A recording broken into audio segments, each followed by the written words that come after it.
Is that Prince Harry's at war once again, this time though with someone who's given him an incredible amount of money. So you might have figured he could have been a little bit easier while dealing with them. As ever, let me explain. Hi, good morning, Neil Sean here. Nice to see you, nice to have your company today. And as ever, thank you so much for supporting the channel. I truly mean it, and welcome on and all brand new subscribers. There are so many, so I hope you're enjoying what you're seeing and of course what you're listening to. Wherever you are watching, you are truly welcome. So if you are a new member, you know what's coming. You have to, yes, wave to everybody else. I'm looking at you. Yes, you. That's right. I can't wave. I'm holding the camera. I'm waving inside, honestly. I am, yes. But seriously, if you are a new member, welcome to the community.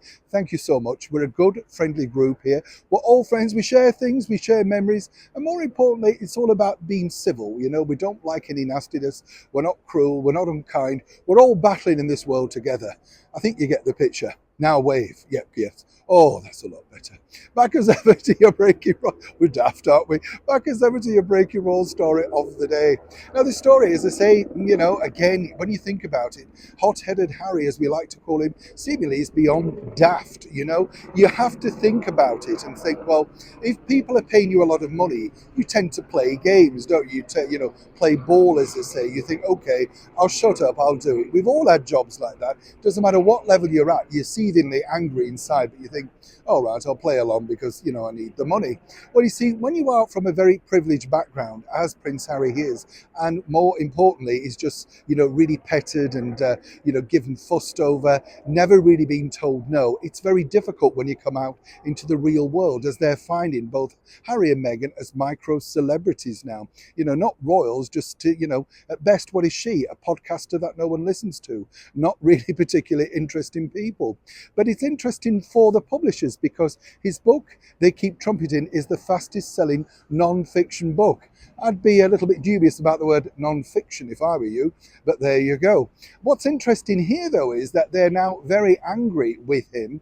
And as ever, we have to say allegedly, this is because their potential to earn even more from this book has been scuppered, all thanks to Prince Harry. That's right. As ever, let me explain. You see, when you're flogging a book, the bottom line is you've got to get out there, meet the public. And I don't know if you've seen these of late. What they do, they get a celebrity in a theatre, they get an interview to interview them. I've done a few myself. And then you do the, you know, press and sign in at the end. People sort of chat and you get the book in the picture. And, you know, sometimes it's part of the ticket price.